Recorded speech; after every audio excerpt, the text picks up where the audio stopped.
Bonjour et bienvenue sur normandnadon.com. Aujourd'hui, on va continuer notre ajustement qu'on a déjà commencé sur la scie radiale à bras de Walt. L'ajustement d'aujourd'hui, ça va être l'angle de la lame pour le rendre parfaitement perpendiculaire à la table. Donc, pour commencer, installez sur votre scie la plus grosse lame possible, la plus grosse lame que la scie peut accommoder. Dans mon cas, c'est 12 pouces. Ça va vous permettre d'avoir un ajustement plus précis parce que vous allez le prendre sur une plus longue distance. Aussi, chose très importante, sécurité. On débranche la scie avant de commencer quoi que ce soit. Ça va vous prendre pour l'opération d'aujourd'hui un ensemble d'Allen key, des clés Allen, un crayon feutre, une équerre très droite. Assurez-vous d'avoir une bonne équerre et non pas quelque chose de bon marché qui pourrait ne pas être à l'équerre. Et si, comme moi, le derrière de votre table est chanfreiné pour la poussière, une petite planchette de bois pour faire juste un petit écartement ici à l'arrière pour éviter que l'équerre puisse tomber dans ce chanfrein-là et fausser l'ajustement. Donc là, tout d'abord, vous allez enlever ici, je ne sais pas si on voit bien, à l'avant, il y a souvent un cache, un insigne ou quelque chose, vous allez l'enlever. Vous allez utiliser les Allen keys.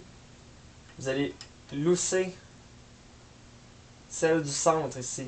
Et quand vous faites ça, c'est important de d'abord vous assurer que la tête est barrée à sa position 90 degrés. Donc vous la bougez, vous la ramenez dans son 90 degrés et elle est bloquée. Vous rebloquez la tête ici. Il ne faut absolument pas que le disque à l'intérieur puisse bouger. Ensuite, c'est ça. Vous loussez légèrement le centre et vous le réaccotez. Il faut que ce soit bougeable seulement par coup. Même chose ici, vous avez deux petites noix d'ajustement. Vous les loussez et vous les réaccotez pour que on puisse obtenir un mouvement juste si on cogne sur la scie comme ça.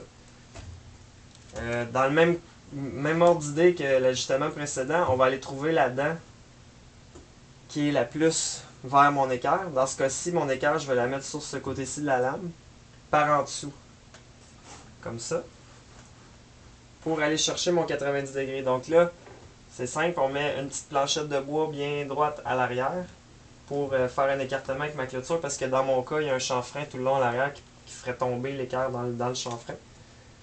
Ensuite, on place l'équerre, puis là, on va aller trouver notre dent la plus proche. Puis on va la marquer.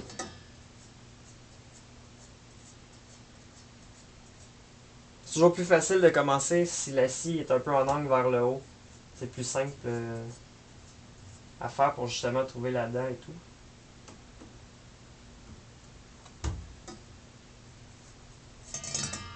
Voilà.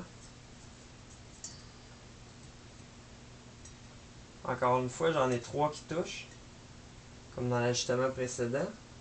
Je vais prendre celle du centre des 3 et je vais la marquer.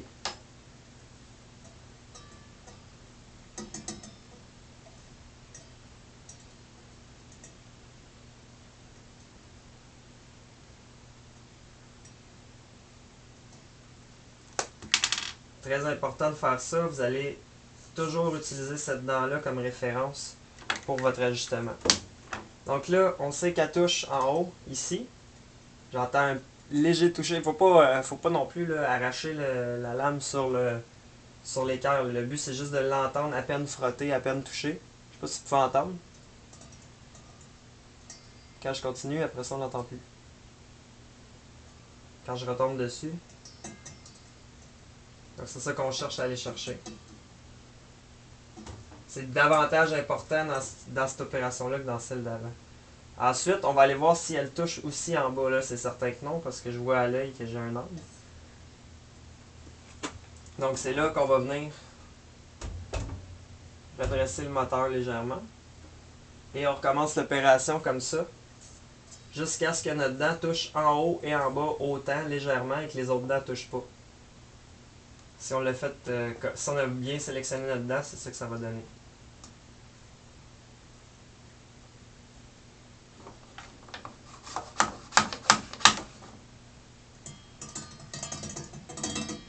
Là, j'ai trop de dents qui touchent, je serais pas capable d'obtenir une lecture qui est de là. On rebouge. Voilà.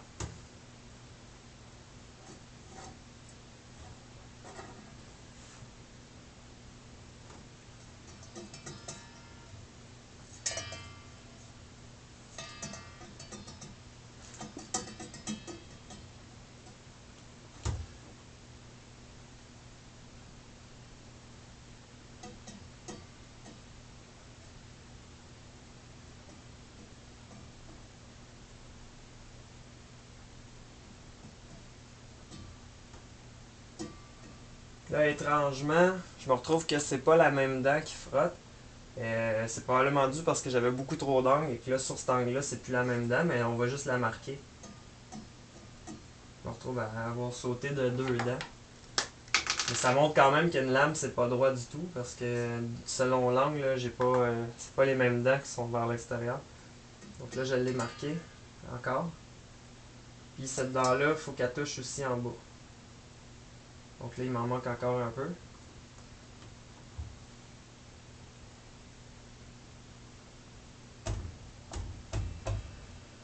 Là, c'est important que ça bouge pas trop quand on donne un coup, sinon votre ajustement va être extrêmement pénible et ça va trop bouger.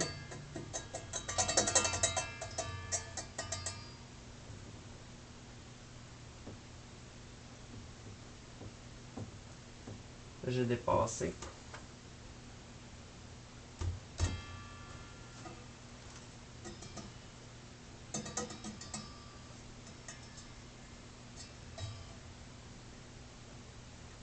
Donc voilà, en gros, c'est ça. Vous y allez comme ça jusqu'à ce que parfaitement vous vous retrouviez avec la même dent qui frotte en haut et en bas. Cet ajustement-là va vraiment vous donner une précision dans l'ordre du millième de pouce. Malgré que ça a l'air ancestral là, comme technique, c'est franchement précis. Un coup que tout ça est ajusté, vous venez bloquer tranquillement le centre et ensuite les 2 écrous. Important de faire le centre en premier parce que si vous essayez de bloquer un écrou en premier, ça risque de bouger. Et allez-y doucement, vous accotez le centre un peu, chacun des écrous, accotez le centre, jusqu'à ce que ce soit complètement serré. Venez vérifier votre ajustement de dernière fois avant de tout serrer. Ça complète pour aujourd'hui. Dans le prochain épisode, on va faire les ajustements finaux de la nacelle du moteur qui vont permettre de n'avoir aucun talon sur la lame, ce qui veut dire aucun angle autre dans n'importe quel autre sens, qui va faire une coupe parfaite et qui va empêcher les morceaux de mordre dans la lame, ils vont simplement se faire couper. Donc voilà, ça complète pour aujourd'hui. À la prochaine!